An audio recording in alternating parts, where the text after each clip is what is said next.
Hello everyone, good morning. तो देखिए हम लोग जो है अपने क्लास 11th वाले सेक्शन से तो मोर कॉन्सेप्ट 1 में ठीक ना, आपको पिछले क्लास में मैंने कुछ होमवर्क दिया था और वो होमवर्क आज हम लोग डिस्कस करते हैं, ठीक है ना। और उसके बाद कोई टॉपिक हम लोग करेंगे, ठीक है।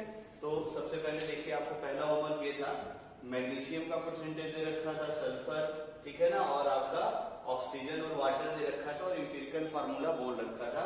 तो जिसका आंसर अगर आ गया हो, ठीक है ना, तो आंसर अपना मैच कर लीजिए।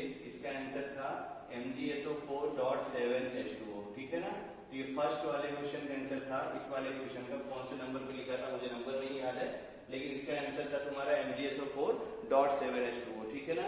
जो दूसरा वाला क्वेश्चन था, यानी जो पोटेशियम, क्रोमियम और ऑक्सीजन वाला क्वेश्चन था, इसका जो आंसर है वो है तुम्हारा K2Cr2O7, ठीक है ना। मैच हो गया, बहुत अच्छी बात है।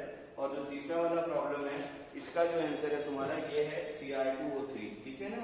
तो ये तीनों प्रॉब्लम को मैं डिस्कस करता हूँ एक एक, अच्छे से ध्यान से आप देखते रहिए। आंसर मैच कर गया, बहुत अच्छी बात है। नहीं मैच कर रहा तो जरा ध्यान से देखिए और इसको हम लोग सॉल्व करते हैं, ठीक है ना। तो सबसे पहले वाले क्वेश्चन को देखो अगर ध्यान से, तो फिर से वही कहानी है ना, एम्पिरिकल फार्मूला बताना है। तो सबसे पहले आपको क्या लिखना है, जो है कौन से एलिमेंट दे रखे हैं, ठीक है ना। तो जो जो एलिमेंट दे रखा है उसको हम लोग मान लेते हैं, जो जो दे रखे हैं उसका टेबल बनाते हैं। तो फर्स्ट वाले का आंसर देखो ध्यान से।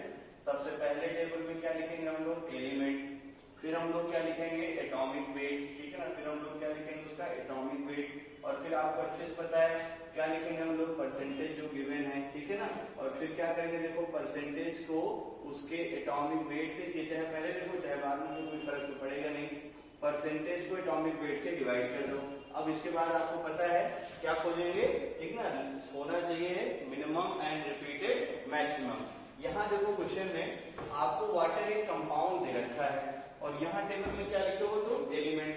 तो इससे कोई फर्क नहीं पड़ेगा, जो एक कंपाउंड भी दिया हो ना तो हम इसको भी एलिमेंट मान के, क्योंकि ये देखो मॉलिक्यूल तो ये है ना, तो ये तो इसके लिए एटम का ही काम कर रहा है, इसलिए हमें ये भले मॉलिक्यूल दे रखा है इसको भी हम लोग एलिमेंट ही मानेंगे, क्योंकि मॉलिक्यूलर फार्मूला तो ये है ना। तो वाटर इसके लिए एक तरह से एटम का ही काम कर रहा है। तो अब देखिए पहला एलिमेंट अपने को क्या दे रखा है, मैग्नीशियम दे रखा है, ठीक है ना। दूसरा एलिमेंट अपने को क्या दे रखा है, सल्फर दे रखा है।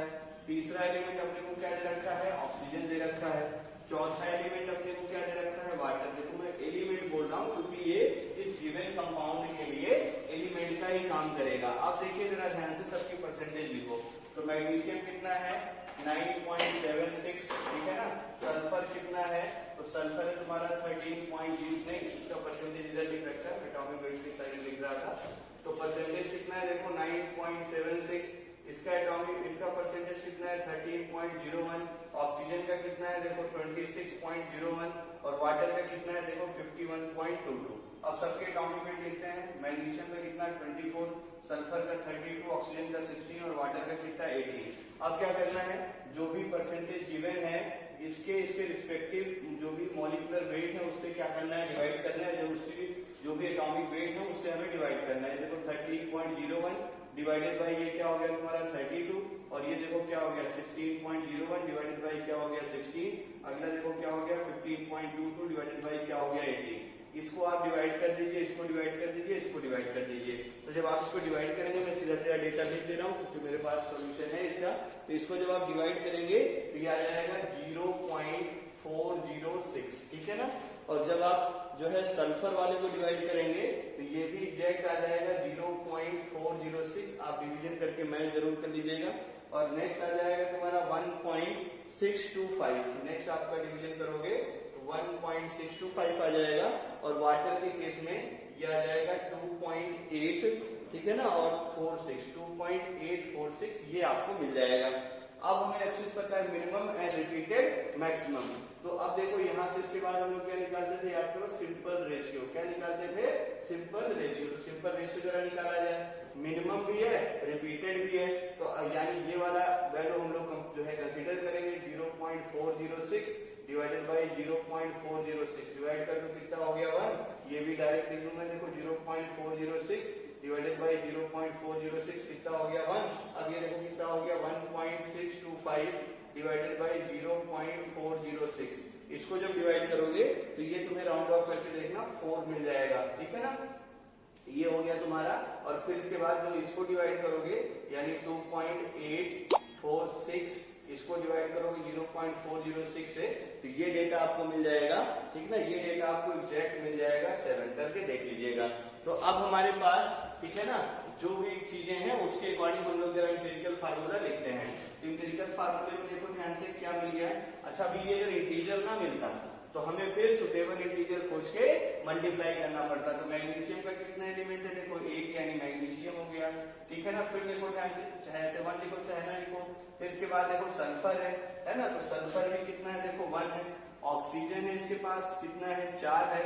और देखो वाटर मॉलिक्यूल कितना है तुम्हारे पास, तो 7H2O वाटर मॉलिक्यूल है। तो ये 1 लिखना अच्छा नहीं लगता, यानी आंसर क्या हो गया, देखो MgSO4.7H2O। इस कंपाउंड का नाम भी याद आप रखे रहिए, ये ऐसा कंपाउंड है, ठीक ना, मतलब ये इप्सम सॉल्ट है। कैसा सॉल्ट है, ठीक है, ये है तुम्हारा इप्सम सॉल्ट, ठीक ना। ये सब धीरे धीरे आप जो है देखते चले जाएंगे, ठीक ना। तो हम लोग देखेंगे, सब आगे देखा जाएगा क्या क्या नाम रहते हैं एस ब्लॉक जब पढ़ेंगे तब, ठीक है ना। तो ये ध्यान में आप रखते रहिएगा, ठीक है। तो ये हो गया तुम्हारा देखो फर्स्ट वाले क्वेश्चन का सोल्यूशन, ठीक है। चलिए समझ में आ गया होगा, एक बार और वीडियो अच्छे से देख लीजिएगा तो और क्लियर हो जाएगा। अब मैं दूसरा क्वेश्चन करता हूँ, ठीक है ना। तो दूसरे क्वेश्चन में देखो ध्यान से, अब मैं इसी में थोड़े बहुत एडिट कर दूंगा, सब ये कुछ मैं सॉल्व कर दूंगा। तो दूसरे वाले क्वेश्चन को देखो अच्छे से। दूसरे वाले क्वेश्चन में क्या बोल रखा है आपको, दूसरे वाले क्वेश्चन में आपको पोटेशियम दे रखा है और आपको क्रोमियम दे रखा है, ऑक्सीजन दे रखा है। तो एलिमेंट देखते हैं हम लोग, एलिमेंट पोटेशियम दे रखा है और पोटेशियम का एटॉमिक वेट है ना जो आपको लेना है, उसमें शायद क्वेश्चन में दे रखा था पोटेशियम को हमें 40 लेके सॉल्व करना है, ठीक है ना। पोटेशियम का वेट हमें कितना लेना है, 40। तो एटॉमिक वेट इसका 40 हो गया। इसकी परसेंटेज है ना, इसकी परसेंटेज तुम्हें दे रखा है कितना है, 26.6%, ठीक है ना। इसके बाद देखो क्या है तुम्हारे पास, क्रोमियम है, तो अगला एलिमेंट क्रोमियम है। क्रोमियम की परसेंटेज दे रखा है, क्रोमियम का एटॉमिक नंबर हमें 51 लेके सॉल्व करना है। इसका जो परसेंटेज है वो 35.4, ठीक है ना। और इसके बाद अगला एलिमेंट है तुम्हारा ऑक्सीजन। तो जो ऑक्सीजन की परसेंटेज है वो है तुम्हारे पास 38.1% और ऑक्सीजन का एटॉमिक वेट कितना है, 16 के बराबर। अब अपन इसको यहाँ पे सॉल्व करते हैं, ठीक है ना। तो अब देखो क्या करेंगे हम लोग, यहाँ से सबसे पहले डिवाइड करते हैं, ठीक है ना। तो परसेंटेज का कितना है देखो 26.6 डिवाइडेड बाई कितना करोगे 40, 35.4 डिवाइडेड बाई कितना करोगे 51 और ये कितना हो गया 38.1 डिवाइडेड बाई 16। डिवाइड करना, जो मिनिमम वैल्यू है कैलकुलेशन अब शायद आप कर लेंगे, ठीक है ना। तो जो मिनिमम वैल्यू आएगी उससे क्या करना, मिनिमम एंड रिपीटेड मैक्सिमम। तो जो डेटा आएगा वो डेटा यहाँ से लेकर फिर से आप उसमें डिवाइड कर देना। इंटीजर मिल गया तो ठीक है, अदरवाइज क्या करेंगे, सुटेबल इंटीजर से आपको मल्टीप्लाई करके उसको इंटीजर बना लेना है। तो ऐसा काम कर लेंगे तो आपको आंसर मिल जाएगा K2Ci2O7, ठीक है ना। तो ये सेकेंड प्रॉब्लम भी आपको क्लियर हो गई होगी, ठीक है। चलिए अब हम लोग सेकेंड के बाद थर्ड प्रॉब्लम देखते हैं। तो थर्ड प्रॉब्लम में देखो आपको क्या करना है, क्रोमियम दे रखा है और क्रोमियम के ऑक्साइड का इंपेरिकल फार्मूला तुम्हें बताना है, ठीक है ना। तो फिर वही कहानी देखो ध्यान से, आपको एलिमेंट जो दे रखा है टेबल बना लो, चाहे अलग से 2 ही एलिमेंट है तो कोई ऐसा दिक्कत है नहीं। देखिए एलिमेंट है और क्रोमियम है ना। एलिमेंट क्रोमियम है और इसकी परसेंटेज अपने को दे रखी है, इसकी परसेंटेज कितनी है बोलो, 68.4% है। और इसके ऑक्साइड का हमें बताना है इंपेरिकल फार्मूला, यानी जो रेस्ट एलिमेंट है वो एलिमेंट कौन सा होगा, ऑक्सीजन। इसकी परसेंटेज कैसे लिखेंगे हम लोग, तो परसेंटेज मतलब क्या होता है 100। तो अगर मुझे परसेंटेज ऑक्सीजन लिखना है तो 100 में क्या करेंगे हम लोग 68.4 को घटा देंगे, ठीक है ना। इसको घटाओगे, घटाने के बाद एक डेटा आएगा और वो क्या हो जाएगी, ऑक्सीजन की परसेंटेज। ये हमेशा याद रखते रहना कॉन्सेप्ट। फिर क्या करना है, देखो सबका एटॉमिक वेट तुम्हें पता है, एटॉमिक वेट पता है तो यहाँ से जब एटॉमिक वेट पता रहेगा तो एटॉमिक वेट 51, ये है 60। अब क्या करेंगे बोलो, सिंपल रेशियो निकालते हैं। क्या निकालेंगे हम लोग, सिंपल रेशियो। तो सिंपल रेशियो जब निकालोगे तो आप देखो क्या हो गया, 68.4 डिवाइडेड बाई 51 हो जाएगा। और जब ऑक्सीजन की परसेंटेज आप सब्ट्रैक्ट करके लिखोगे तो ये आ जाएगा तुम्हारा 31.6। ये कितना आ जाएगा तुम्हारा 31.6, ठीक है ना। तो यहाँ से हम लोग क्या करेंगे 31.6 और डिवाइडेड बाई 16 कर देंगे। ये भी एक वैल्यू मिल जाएगी, ये भी एक वैल्यू मिल जाएगी, ठीक है ना। तो फिर अब हमें वही देखना है कि जब इसको हम लोग 68 को डिवाइड करेंगे तो ये मिलेगा तुम्हें 1.32। घर पे देख लीजिएगा आप कैलकुलेशन करके। और इसको जब डिवाइड करेंगे तो ये आ जाएगा 1.98। ये क्या आ जाएगा 1.98। 0.98, ठीक है ना। अब क्या करते हैं बोलो, इसके बाद हम लोग क्या करते हैं भाई, ये हमने पहले निकाला, अब इसमें हम लोग क्या करते हैं, रिपीटेड, उल्टा मैंने लिख दिया था, ये क्या हुआ देखो, हमने परसेंटेज को एटॉमिक वेट से डिवाइड किया, ठीक है ना। अब क्या निकालते हैं याद करो, अब हम लोग निकालते हैं सिंपल रेशियो। तो अब सिंपल रेशियो कैसे निकलता है, मिनिमम जो भी हो उसी से हम लोग क्या करते हैं, डिवाइड कर देते हैं। 1.98 डिवाइडेड बाई कितना हो गया 1.32, ये कितना हो जाएगा 1, और जब इसको डिवाइड करोगे, ठीक है ना, तो ये आ जाएगा, मतलब ये दोनों का रेशियो अगर तुम देख लो तो ये 2:3 के रेशियो में आएंगे, चाहे ऐसे भी डायरेक्ट कर दो, ठीक है ना। देखो ये अगर रेशियो निकालो और इसको अगर तुम डिवाइड करोगे, इसको मैं डिवाइड कर लेना, तो आप देखना ये इंटीजर तो मिलेगा कि नहीं मिलेगा, ठीक है ना, ये इंटीजर नहीं मिलने वाला है, ठीक है ना, क्योंकि आप मान लीजिए 2 से करिए, तो 2 से करेंगे तो ये कितना हो जाएगा 2 समथिंग हो जाएगा, तो इंटीजर नहीं फ्रैक्शन ही मिलेगा। फिर आप चेक कर लेना इन दोनों का जो रेशियो आएगा, ठीक है ना, ये भी एक तरीका है, इन दोनों का जो रेशियो आएगा वो देखना 2:3 के टर्म में आएगा। किसके टर्म में आएगा, 2:3 के टर्म में आएगा। या चाहो देखो यहाँ पे फिर आपको बहुत सारा मतलब इंटीजर मल्टीप्लाई करते रहेंगे तब भी नहीं हो पाता है, तो ये वाले स्टेप को थोड़ा एक चीज और याद रखते रहना, इसीलिए क्वेश्चन को मैंने दिया था। अब जैसे बहुत सारे क्वेश्चन में क्या करना, ये जब डिवाइड करोगे ना तो इंटीजर ये बनता नहीं है, तो हमें क्या करना है, तुम अच्छे से याद रखे रहो, हमें इन दोनों का रेशियो देख लेना है, इन दोनों का हमें क्या क्या देख लेना है, रेशियो देख लेना, इसको अच्छे से याद रखे रहना। जब भी कुछ ऐसा हो कि इंटीजर बनाने में आपको प्रॉब्लम हो, ठीक है ना, बात समझ में आई, तो क्या करो, जो भी आपका ये रेशियो आए इन दोनों का रेशियो देख लेना। तो जब इसका रेशियो आप देखोगे तो ये रेशियो मिलेगा 2:3 के रेशियो में, कितना मिलेगा 2:3, और हम लोग इसीलिए बोलेंगे इसका एम्पिरिकल फार्मूला क्या हो गया, Cr2O3, ठीक है ना। तो यहाँ तक भी आपको बहुत अच्छे से क्लियर हो गया होगा, मतलब ये एक्चुअली में अगर देखोगे तो क्या है, रेशियो है नंबर ऑफ, ठीक ना, chromium atom and number of oxygen atom, ठीक है ना। तो इस चीज को हम लोग यहाँ से भी सॉल्व कर सकते हैं, कोई दिक्कत नहीं होगी। चलिए ये हो गया अपना तीसरा वाला प्रॉब्लम, ठीक है ना। ये स्टेप थोड़ा याद रखे रहना, मतलब जैसे मान लो कि इंटीजर बनाने में प्रॉब्लम हो तो ये वाले स्टेप करने की जरूरत नहीं है, अपन इन दोनों का क्या देख देखते हैं, सिंपल सा रेशियो। तो ये जो सिंपल रेशियो एटम का होता है वही इंपिरिकल फार्मूला हो जाता है। तुम्हें अच्छे से पता है इंपिरिकल फार्मूला क्या रिप्रेजेंट करता है, ratio of number of atom present in the molecule, और मॉलिक्यूलर फार्मूला क्या बताता है, exact number of atom present in the molecule, ठीक है ना। तो चलिए इतनी चीजें आपको समझ में आ गई होंगी। इसके बाद के प्रॉब्लम भी और मैं कर दूं, इसके बाद मैंने एग्जांपल दिया था आपको कि आपको जो है इंपिरिकल फार्मूला बताना था वेनेडियम, जो है इंपिरिकल फार्मूला वेनेडियम ऑक्साइड, ठीक है ना। तो ये वाला जो भी क्वेश्चन रहा हो आपको क्या करना है, ठीक ना, वेनेडियम ऑक्साइड का इंपिरिकल फार्मूला बताना है, वेनेडियम ऑक्साइड, ठीक है ना, इसका आपको इंपिरिकल फार्मूला बताना है क्या होगा।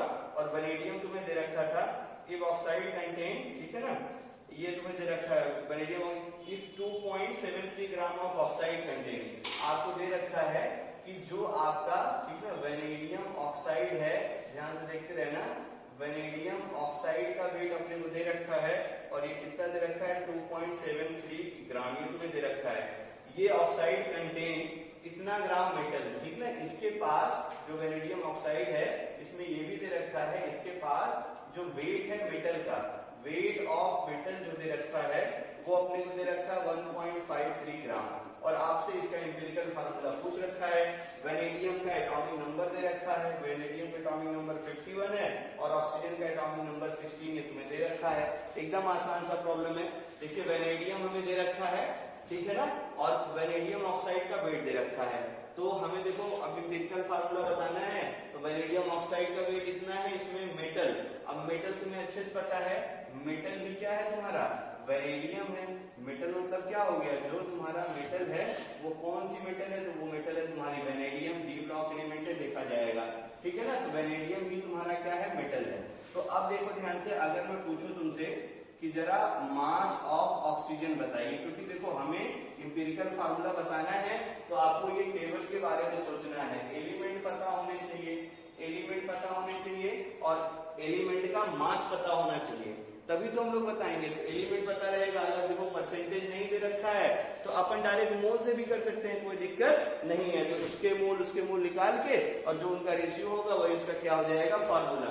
तो एलिमेंट पता होने चाहिए। तो एलिमेंट अगर देखो ध्यान से, तो एलिमेंट हमें अच्छे से पता है कि भाई एलिमेंट एक तो है वेनेडियम और दूसरा क्या है, ऑक्सीजन। तो तो परसेंटेज नहीं पता है तो इसके मोल हम लोग निकाल लेते हैं। तो मोल ऑफ वेनेडियम कितना हो जाएगा ये पता चल जाए, और कितना मोल ऑफ ऑक्सीजन कितना है ये पता चल जाए। मैंने बोला था ना मोल रेशियो के अलग से मेथड पढ़ाऊंगा, कि ये वही वाला मेथड है जब तुम्हें परसेंटेज ना दिया हो, ठीक है ना। और मोल निकाल के परसेंटेज गिवन भी हो तब भी मोल निकाल के कर सकते हैं, क्योंकि उससे भी कोई दिक्कत नहीं होती है। तो मोल ऑफ ऑक्सीजन इसमें निकाल लो। अब मोल ऑफ ऑक्सीजन जैसे निकालोगे तो हमें ये पता होना चाहिए कि वेट ऑफ ऑक्सीजन इस कंपाउंड में है कितना। वेट ऑफ ऑक्सीजन और डिवाइडेड बाई ऑक्सीजन का मोलर मास कितना हो जाएगा तुम्हारा, ठीक ना। ऑक्सीजन का मोलर मास होगा 32, लेकिन एक्चुअली में एम्पिरिकल फार्मूला बताना है तो हम लोग किससे डिवाइड करेंगे, gram atomic mass of oxygen. इसको याद रखते रहना। यहाँ अक्सर गलती करते हैं बच्चे, यहाँ आप 32 से डिवाइड नहीं करेंगे, यहाँ आप किससे डिवाइड करेंगे 16 से, क्योंकि हम लोग एम्पिरिकल फार्मूला पढ़ रहे हैं। तो अब यहाँ से हम लोग क्वेश्चन से जरा वेट ऑफ ऑक्सीजन निकाल दिया जाए। तो वेट ऑफ ऑक्सीजन कितना हो जाएगा, मास ऑफ वेनेडियम ऑक्साइड, मतलब जितना ऑक्साइड का मास है, और माइनस मास ऑफ वेनेडियम यानी 1.53 ग्राम। अब इसको जब सब्ट्रैक्ट कर देंगे तो आपको मास ऑफ ऑक्सीजन मिल जाएगा, और जो मास ऑफ ऑक्सीजन मिलेगा वो मिलेगा तुम्हें 1.20 ग्राम, ठीक ना। ये मास ऑफ ऑक्सीजन देखो मिल गया। तो अब सबके मोल पता चल गए। ये देखो क्या हो गया 1.20 डिवाइडेड बाई 16, और इधर देखो मोल ऑफ वेनेडियम निकालूंगा तो वेनेडियम का मास हमें दे रखा है कितना 1.53, और इसका एटॉमिक वेट आपको दे रखा है कितना दे रखा है 51। तो इसको जब हम लोग डिवाइड कर देंगे तो ये आ जाएगा तुम्हारा 0.03, और इसको जब डिवाइड कर दोगे तो ये आ जाएगा 0.075, ठीक है ना। अब हम क्या करेंगे, ठीक है ना भाई, उसके ऑक्साइड का फार्मूला बताना है। तो हम लोग क्या करते हैं, मोल वेनेडियम, ठीक है ना, जो भी है तुम्हारा मोल वेनेडियम डिवाइडेड बाई, ठीक है ना, मोल किसका, ऑक्सीजन का, ठीक है ना। तो इनके दोनों एटम के मोल का रेशियो निकाल लेते हैं, उसी को एम्पिरिकल फार्मूला बता देंगे। तो ये वेनेडियम का मोल कितना 0.03, और ऑक्सीजन का मोल कितना देखो 0.75, ठीक है ना। सॉल्व कर लीजिए इसको तो आप देखेंगे इसका रेशियो कितना आ जाएगा 2:5। कितना रेशियो आ जाएगा तुम्हारा 2:5 करके देख लीजिएगा, ठीक है ना। तो यानी इसका फार्मूला क्या हो गया, वेनेडियम के 2 एटम, ऑक्सीजन के 5 एटम। तो एम्पिरिकल फार्मूला क्या हो गया, वेनेडियम पेंटा ऑक्साइड इसका नाम है V2O5, ठीक है ना। तो वेनेडियम पेंटा ऑक्साइड, ये वाला आपका क्वेश्चन भी समझ में आपको आ गया होगा, ठीक है। ये हो गए अपने नेक्स्ट प्रॉब्लम जो भी नंबर का रहा हो, ठीक ना। एक प्रॉब्लम होगी, अच्छा क्वेश्चन है, ठीक ना, अच्छे से याद रखते रहना इस वाले मेथड को। अगला देखिए ध्यान से, एक क्वेश्चन और मैंने दिया था, और उसमें आपको शायद मोल का रेशियो दे रखा था कि इनके वेट के रेशियो या मोल के रेशियो इतने इतने हैं, और बताइए जरा एम्पिरिकल फार्मूला क्या होगा, ठीक है ना। तो ये क्वेश्चन देखो, इसको भी रिपीट कर दिया जाए। Find the empirical formula of substance which composition includes hydrogen, carbon, किस ऑर्डर में दे रखा है, ऑक्सीजन एंड नाइट्रोजन। ये आपको दे रखा है इतने एलिमेंट हैं, और तुम्हें दे रखा है कि ये एलिमेंट का जो मास रेशियो है, ठीक ना, इस एलिमेंट का जो मास रेशियो है वो 1:3:4 और 1 कितना है 7। ये तुम्हें दे रखा है, और तुम्हें क्या करना है, इस कंपाउंड का, ठीक है ना, तुम्हें बताना है कि भाई इसका एम्पिरिकल फार्मूला कितना हो जाएगा, ठीक है ना। तो हम लोग बस इसी से काम बना लेंगे। भाई जो हाइड्रोजन का मास है 1 है, तो कार्बन का मास हाइड्रोजन के मास का 3 गुना, और ऑक्सीजन का मास हाइड्रोजन के मास का कितना 4 गुना, रेशियो ऐसे ना आएगा। और नाइट्रोजन का मास हाइड्रोजन के मास का कितना हो गया 7 टाइम्स, ठीक है ना। तो हम लोग बस यहीं से निकालना शुरू कर देते हैं, ठीक है ना। तो कैसे कैसे मोल निकालेंगे ये आप जरा ध्यान से देखते रहिए। तो हम लोग मान लेते हैं मोल किससे निकालते हैं, मोल हाइड्रोजन का। तो हाइड्रोजन का मोल देखो वेट 1 माना, एटॉमिक वेट भी 1, मोल कितना हो गया 1। यानी इस कंपाउंड में जो हाइड्रोजन के नंबर आएंगे, ठीक है ना, वो हाइड्रोजन का नंबर अभी देखा जाएगा मोल रेशियो से कितना मिलता है, ठीक है ना। फिर इसके बाद देखो हम लोग यहाँ निकाल लेते हैं कार्बन के मोल कितने हो जाएंगे। तो कार्बन का वेट देखो 3 टाइम्स है, और कार्बन के एटॉमिक वेट कितना हो गया 12, तो मोल कितना हो गया तुम्हारा इसका 1/4। फिर ऐसे ही हम लोग मोल निकाल लेते हैं किसका, देखो ऑक्सीजन का। ऑक्सीजन का वेट कितना 4 टाइम्स, एटॉमिक वेट कितना 16। इसको भी सॉल्व कर लो, कितना हो गया देखो 1/4। और ऐसे ही हम मोल किसका निकाल लेते हैं, नाइट्रोजन का। नाइट्रोजन का वेट कितना 7 टाइम्स, नाइट्रोजन का एटॉमिक वेट कितना 14। सॉल्व कर लो, कितना हो गया देखो 1/2। तो ये अपने पास देखो रेशियो आ गया 1/4, 1/4, 1/2 और 1। अब हम लोग क्या करेंगे, इसका एलसीएम ले लेंगे, और जो भी एलसीएम आएगा, ठीक है ना, अगर इसको रेशियो के फॉर्म में निकाला जाए तो आप देखिए क्या हो गया रेशियो अगर मैं निकालूं, क्योंकि इंपिरिकल फार्मूला यही ना है, इनका मोल का रेशियो जो भी आएगा वही क्या हो जाएगा तुम्हारा इंपिरिकल फार्मूला। इसको सॉल्व किया जाए तो हाइड्रोजन के मोल है 1, ठीक है ना, कार्बन के मोल है 1/4, ठीक ना, ऑक्सीजन के मोल है 1/4 और जो है नाइट्रोजन का मोल कितना है, नाइट्रोजन का मोल है 1/2। तो आपको पता है कैसे करते हैं, इसका एलसीएम लेते हैं, एलसीएम क्या हो जाएगा 4 और 4 से सबको मल्टीप्लाई कर देंगे, यानी इसका जो सिंपल रेशियो आएगा वो क्या आ जाएगा 4:1:1 और इस 2 क्या हो जाएगा 2, ठीक है ना। तो यानी इसका जो इंपिरिकल फार्मूला है वो आपको मिल गया। बताइए हाइड्रोजन कितना है 4, कार्बन कितना 1, ऑक्सीजन कितना 1, नाइट्रोजन कितना 2, ठीक है ना। तो ये है तुम्हारा इस कंपाउंड का इंपिरिकल फार्मूला, ठीक है ना। तो अच्छे से आपका शायद ये भी आंसर मैच हो गया होगा। तो जिसके सारे आंसर मैच हो गए बहुत अच्छी बात है। तो हम लोग इतने होमवर्क में पिछले क्लास में आपको दिया गया था क्वेश्चन, ठीक, इसका हम लोग डिस्कस कर लिए और जो है आज फिर हम लोग को शुरू करते हैं इसके आगे सीक्वेंशियल और पैरेलल रिएक्शन को, जिसको हम लोग अगले पार्ट में पढ़ेंगे। Thank you. हेलो एवरीवन, तो देखिए हम लोग मोल के अगले पार्ट में आपको मैंने ये 2 होमवर्क और दे दिए हैं, ठीक है ना। ये इंपिरिकल फार्मूले के हैं, दोनों घर पे करिएगा और आंसर जो है प्लीज सेंड करिएगा, ठीक है ना। और अगला हम लोग देख लेते हैं ये वाला क्वेश्चन को, थोड़ा कल के क्वेश्चन को थोड़ा जो है जो कॉन्सेप्ट पढ़ा था मोल रेशियो मेथड, उसको थोड़ा अप्लाई करके सिखाता हूँ, ठीक है। तो क्वेश्चन में देखो ध्यान से, अब ऐसे ऐसे लैंग्वेज पकड़ना है क्वेश्चन की और सब वही स्टोइकियोमेट्री की प्रॉब्लम है। ध्यान से देखो 4.9 gram of potassium chlorate on heating shows A weight loss of 0.384 ग्राम। ये तुम्हें रिएक्शन दे रखा है, तो क्वेश्चन को ध्यान से देखो। मुझे रिएक्शन का काम है इसलिए हम लोग यहीं से सोल्यूशन बनाना शुरू कर देते हैं। अब देखो अगर ये क्वेश्चन में रिएक्शन दे रखा है तब तो ये प्रॉब्लम आसान है, और अगर ये रिएक्शन नहीं दे रखा है तो पहले तो ये रिएक्शन आनी चाहिए आपको और फिर जो है तभी हम लोग इसको कर पाएंगे। तो बहुत सारे रिएक्शन हम लोग इनऑर्गेनिक में पढ़ेंगे, तो वहां से अपने को बहुत सारा रिएक्शन क्लियर हो जाता है, बहुत सारी याद भी हो जाती हैं और धीरे धीरे हम लोग इनऑर्गेनिक रिएक्शन की मैकेनिज्म में या इसी में कुछ में some important reaction used in, ठीक है ना, आपका स्टोइकियोमेट्री, वो मैं अगले पार्ट में पढ़ाऊंगा इस लेक्चर के। तो ये रिएक्शन आपको दे रखा है, गर्म किया ये हो गया। अब देखो इसमें जब रिएक्शन को, जब कंपाउंड को ये गर्म कर रहा है तो कंपाउंड में तुम्हें दे रखा है वेट लॉस हो रहा है, ठीक है ना, और कितने ग्राम का, इतने ग्राम का। तो तुम्हें अच्छे से पता है वेट लॉस मतलब क्या हो गया कि जब आप गर्म कर रहे हो तो ऑक्सीजन देखो गैस के फॉर्म में बाहर चली जा रही है, मतलब वेट लॉस के लिए जो रिस्पॉन्सिबल है वो रिस्पॉन्सिबल कौन सा है, तुम्हारा ऑक्सीजन। ये बात पहले लैंग्वेज से पकड़ लेना है। अब इसके बाद हम लोग जरा मोल कॉन्सेप्ट लगाते हैं। फिर अब कह रहा है कि भाई ओरिजिनल KClO3 के पास परसेंटेज कितना था इस ओरिजिनल सैंपल में, ठीक है ना। तो अब देखो ध्यान से, ये है KClO3 का original sample 4.9 gram. What the percentage of original KClO3 has decomposed. तो तुमसे पूछ रखा है कि कितना परसेंटेज KClO3 डिकम्पोज हो गया। ये क्या पूरा 100% डिकम्पोज हो गया कि कुछ कम परसेंटेज में डिकम्पोज हो गया। तो हम लोग ये निकाल लें एक्चुअली में कि जो वेट लॉस ऑक्सीजन हो रहा है उसके लिए कितना KClO3 चाहिए, और अगर वो इतना ही आएगा तब तो 100% लॉस हो गया, और अगर इससे कम आएगा तो परसेंटेज निकाल लेंगे। फिर समझ में आ गया होगा इतने ऑक्सीजन के लिए कितना आपका KClO3 यूज हो गया ये पता चल जाए, और अगर वो 4.9 होगा तो 100% यूज हो जाएगा, अदरवाइज हम लोग परसेंटेज निकाल लेते हैं। तो मतलब हमें KClO3 रिक्वायर्ड निकालना है, कितना ऑक्सीजन को जो है कितना अमाउंट जो है डिस्प्लेस कराने के लिए कितना KClO3 की रिक्वायरमेंट है।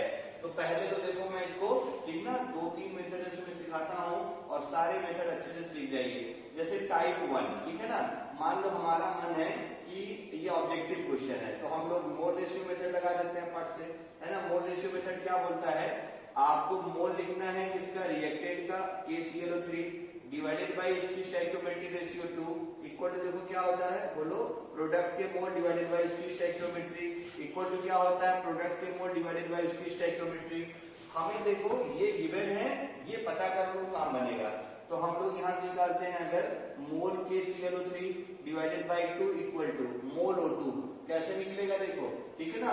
ऑक्सीजन का वेट आपको दे रखा है, बस इसमें इतनी याद, यहाँ पे बस इतना चीज याद रखे रहना, वेट लॉस के लिए रिस्पॉन्सिबल कौन है, सिंस वेट लॉस इज, ठीक है ना, कॉज्ड बाय, बोलो किसकी वजह से, कॉज्ड बाय O2 गैस। बस ये लाइन आप याद रखें, ये लैंग्वेज से।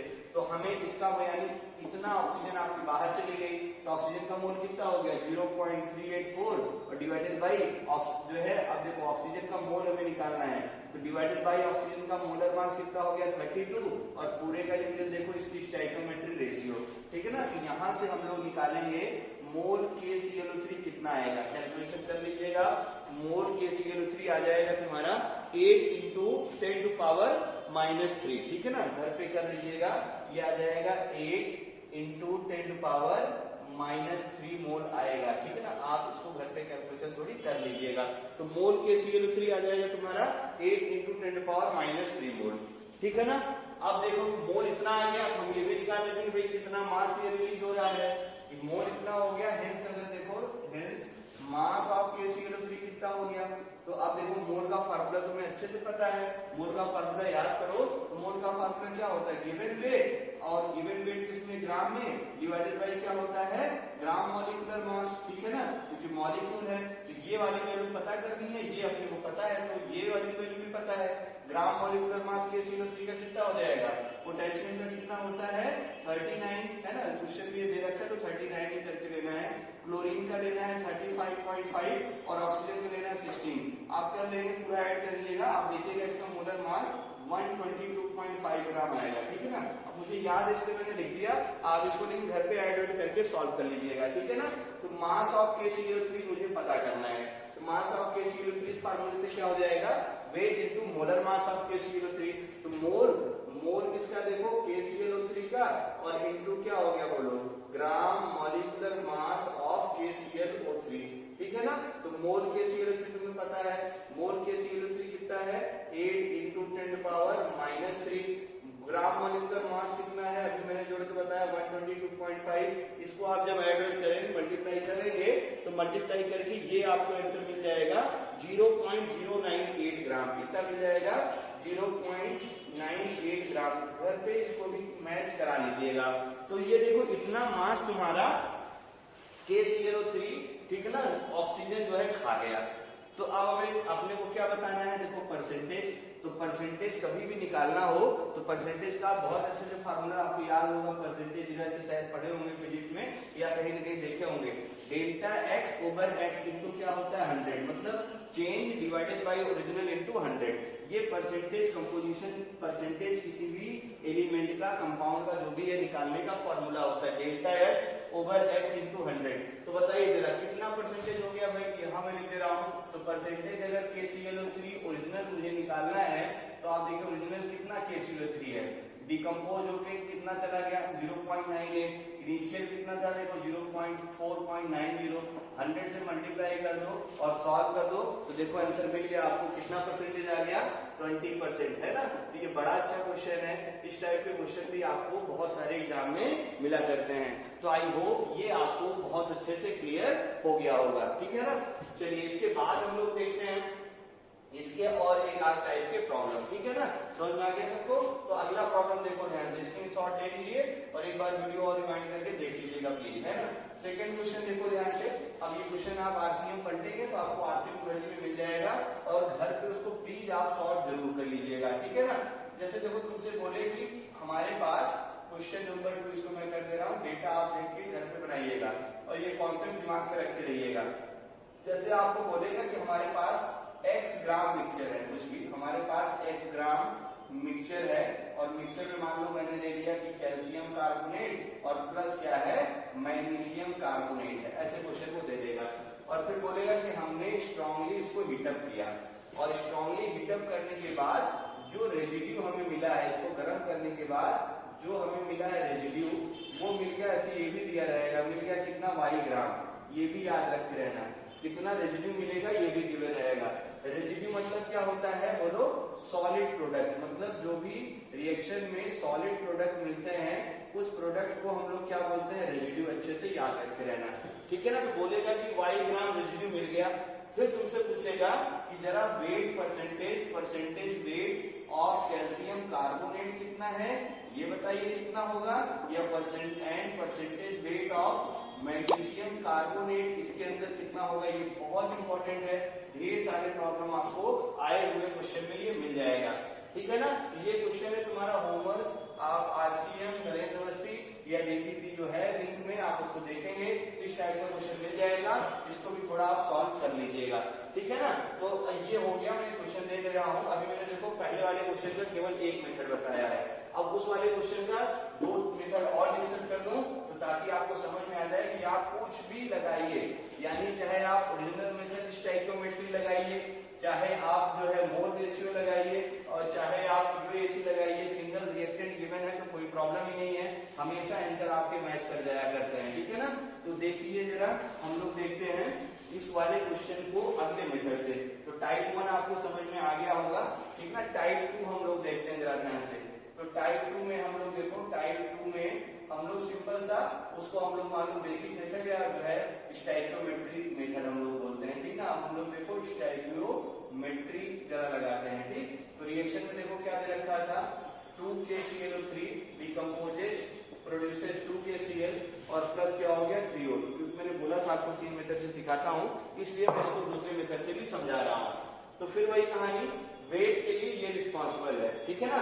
तो क्या लिखेंगे, सिंस, ठीक ना, यहाँ मैं हाईलाइट मार दे रहा हूँ, यही है तुम्हारा रिस्पॉन्सिबल फॉर वेट। तो अब देखो ध्यान से, इसके बाद हम लोग क्या लिखते थे, आपको स्टोइकियोमेट्रिक रेशियो। स्टोइकियोमेट्रिक रेशियो क्या है, रिएक्टेंट में 2 है, फिर सब्ट्रैक्ट का साइन लगाएंगे, प्रोडक्ट में 2 है और क्या है 3, फिर क्या करते थे, मोल वाली चॉकलेट खिलाते थे, यानी 2 मोल KClO3 डिकम्पोज होगा, बनाएगा क्या, 2 मोल KCl बनाएगा क्या, बोलो 3 मोल ऑक्सीजन, याद आया।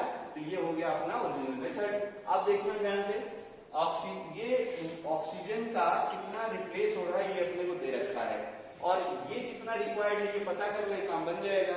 तो क्या लिखेंगे, सिंस 3 मोल ऑक्सीजन, ध्यान से देखते रहिए, 3 मोल O2 रिक्वायर्ड। अब प्रोडक्ट तो है तो उसके लिए रिएक्टेंट चाहिए, तो यहाँ क्या लिखूंगा, बोलो रिक्वायर्ड। तो 3 मोल ऑक्सीजन रिक्वायर्ड, यहाँ कितना देखो 2 मोल KClO3, समझ में आ रहा होगा आपको। हेंस देखिए ध्यान से, अगर मैं बोलूं 1 मोल कितना रिक्वायर्ड होगा, बोलो 1 मोल O2 रिक्वायर्ड, 1 मोल O2 रिक्वायर्ड क्या हो जाएगा, 2/3 मोल ऑफ KClO3।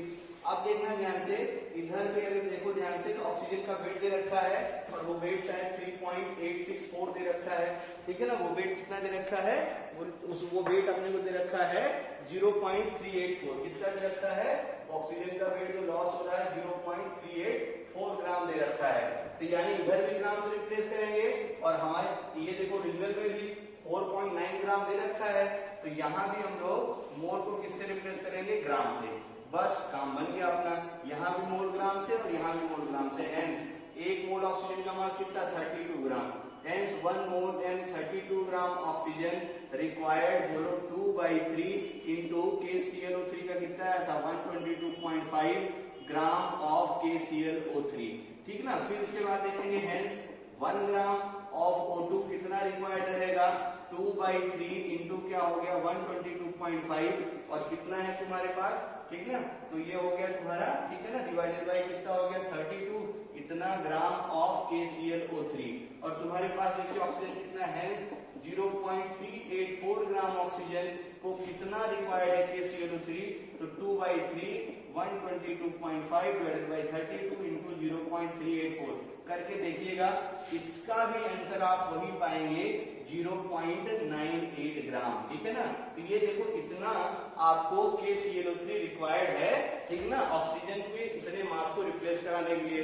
और फिर परसेंटेज आप देखिएगा, परसेंटेज आप जानते हैं डेल्टा x/x इंटू क्या हो गया 100, तो आप ये भी सॉल्व करेंगे तो कितना आ जाएगा 20%, ठीक है ना। तो ये वाला मेथड भी देखो बहुत अच्छा है, स्कूल एग्जाम में अपने को ऐसे ही करके आना है, ठीक है ना। अब इसका तीसरा मेथड मैं तुम्हें दिखाता हूँ, देखो ध्यान से, टाइप 3 हमें क्या चाहिए, देखो जो है पोटेशियम क्लोराइड कितना जो है यूज हो रहा है इतने ग्राम ऑक्सीजन को रिप्लेस कराने में, ये देखो बस इतना याद रख लो। तो अब हम लोग लगाते हैं जरा टाइप 3, और टाइप 3 मैंने क्या बताया अब तक तुम्हें टाइप 3 में मैंने बताया था POAC, क्या बताया था, प्रिंसिपल ऑफ एटम कंजर्वेशन। मुझे देखिए क्या चाहिए, इसका मास, और ये अपने को गिवन है, तो इन दोनों में, ठीक है, ये अपने को देखो गिवन है, क्वेश्चन पढ़ के हमने देख लिया, ये अपने को गिवन है, और हमें ये वाला मास चाहिए। तो हमें जब ये वाला मास चाहिए तो आपको मैंने क्या बोला था, दोनों में क्या खोजना है, कॉमन एटम। दोनों में क्या खोजना है, कॉमन एटम। तो KClO3 और O2 में कौन सा कॉमन एटम है, ऑक्सीजन कॉमन एटम है। कुछ करना ही नहीं है, तो हम लोग क्या करेंगे, देखो POAC फॉर, ठीक है ना, किसके लिए लगाएंगे हम लोग, POAC फॉर बताओ ऑक्सीजन के लिए। तो ये देखो कहाँ है, मोल KClO3, एटॉमिसिटी ऑक्सीजन की 3 इंटू क्या हो गया, एवोगैड्रो नंबर, मोल ऑक्सीजन, एटॉमिसिटी ऑक्सीजन की 2 इंटू क्या हो जाएगा, एवोगैड्रो नंबर, ठीक है ना। और यहाँ से एवोगैड्रो नंबर ये सब कैंसिल हो गया है। अब देखना इसका वेट मान लो तुम्हारा, ठीक है ना, इसका weight of KClO3 divided bye इसका मोलर मास कितना हो गया, 122.5 इंटू 3 इक्वल टू, देखो क्या हो जाएगा, वेट मोल ऑफ ऑक्सीजन यानी 0.384 ग्राम डिवाइडेड बाय कितना, 32 इंटू 2। आप करके देख के सॉल्व करना। तो यहाँ से भी आपको वेट ऑफ पोटेशियम क्लोरेट आप देखेंगे तो 0.98 ग्राम ही आएगा, ठीक है ना। फिर कुछ करना नहीं है, परसेंटेज के लिए यहाँ से लाके रखेंगे और आंसर आ जाएगा। सो आई होप अब और कंफर्टेबल हुए होंगे आप, ठीक ना, स्टोइकियोमेट्री पे, ठीक है ना। तो डरना नहीं है, सिंगल रिएक्टेंट अगर गिवन है तो हम लोग इस टाइप की प्रॉब्लम को सॉल्व कर सकते हैं, कोई दिक्कत नहीं है, ठीक है ना। चलिए एक कॉन्सेप्ट और पढ़ा देता हूँ और थोड़ा सा उसका हिंट दूंगा, बाकी आप इसके रिलेटेड क्वेश्चन जो है सॉल्व करिएगा। अगले लेक्चर में इसका डिस्कशन हम लोग करेंगे, ठीक है ना। खूब अच्छे से देखो, जैसे मान लो, मतलब इसका नाम ऐसे मैं बोलूंगा तो इसका नाम है सीरीज रिएक्शन, ठीक है ना। तो मतलब आपको क्या करता है कि वो तुम्हें एक रिएक्टेंट दे देगा और फिर फाइनल प्रोडक्ट पूछेगा। जैसे देखो कि बड़ा अच्छा क्वेश्चन बनता है एडवांस लेवल में, ठीक ना, तो इसको थोड़ा अच्छे से देखिएगा, ठीक है। इसका कॉन्सेप्ट आपको अभी मैं थोड़ा सा हिंट कर रहा हूँ, अगले क्लास में न्यूमेरिकल से स्टार्ट करूंगा तो बहुत अच्छे से समझ में आ जाएगा। सीरीज रिएक्शन का तो मीनिंग समझो। जैसे देखो ध्यान से, अपने पास मान लो कोई एक रिएक्टेंट है ना, अपने पास ये मान लो रिएक्टेंट है, ठीक ना। अब क्या बोले कि हमने इस रिएक्टेंट को जब गर्म किया, इस रिएक्टेंट को जब गर्म किया या कुछ भी करके इस रिएक्टेंट से हमने प्रोडक्ट बनाया, ऐसे देखो इस रिएक्टेंट से हमने प्रोडक्ट बनाया 1। फिर हम लोग क्या करते हैं कि इस प्रोडक्ट से फिर से हम लोग कुछ रिएक्शन कराते हैं किसी के साथ में, या इसको ही गर्म करते हैं, तो ये मान लो प्रोडक्ट बन गया 2। फिर बोलेगा कि हमने इस प्रोडक्ट 2 से, ठीक है, इसको और कुछ रिएक्शन कराया और हमने मान लो बना लिया प्रोडक्ट 3। अब आप समझ गए होंगे, ऐसे कुछ भी बनते चले जाएं। तो अब देखो मान लो तुम्हें ये वाला रिएक्टेंट दे रहे, x ग्राम ये आपको दे रहे, और पूछेगा कि हाउ मेनी ग्राम आपका जो प्रोडक्ट 3 बना है ये कितने ग्राम बना है, ये बताइए हमें। तो हमें देखो ये बताना है और ये गिवन है, तो हम लोग क्या करेंगे, पहले इससे ये पता कर लें कितना बना, और फिर इससे पता कर लें कि ये कितना बना, और फिर इससे पता कर लें कि ये कितना बनेगा। और देखो ये एक ही रिएक्टेंट की प्रोडक्ट है, तो तुम्हें बहुत अच्छे से पता है एटलीस्ट एक एटम कॉमन जरूर रहेगा। बस में अगर देखो एक रिएक्टेंट है और अगर इसको आप गर्म करते रहेंगे तो एक एटम तो एटलीस्ट कॉमन होगा ही होगा। तो हम लोग क्या करते हैं, पहले स्टेप के लिए कॉमन एटम का लिए POC लगाएंगे, फिर दूसरे आइटम के लिए फिर दूसरे जो प्रोडक्ट है और जो पहला प्रोडक्ट और दूसरा प्रोडक्ट इसके लिए भी POC लगाएंगे। तो जब यहाँ POC लगेगी तो प्रोडक्ट 1 रिएक्टेंट का काम करेगा और प्रोडक्ट 2 प्रोडक्ट का काम करेगा। और जब हम लोग तीसरे स्टेप में POC लगाएंगे तो POC जब तीसरे स्टेप पे लगाएंगे तो प्रोडक्ट 2 रिएक्टेंट का काम करेगा और प्रोडक्ट 3 तुम्हारा प्रोडक्ट का काम करेगा। तो ये बात ध्यान में रखे रहिएगा, क्वेश्चन आप ट्राई करिएगा सीरीज रिएक्शन के, ठीक ना। और अगले क्लास पे इसके एग्जाम्पल से हम लोग शुरू करेंगे। 2 होमवर्क दिया हूं मैं, ठीक ना, दोनों सॉल्व करिएगा अच्छे से। जो वीडियो पहले से नहीं देखे हैं तो प्लीज पहले के लेक्चर देखने के बाद ही आप वीडियो को कंटिन्यू करिए पेन और नोटबुक के साथ में, तभी आपको चीजें बहुत अच्छे से समझ में आएंगी। Thank you.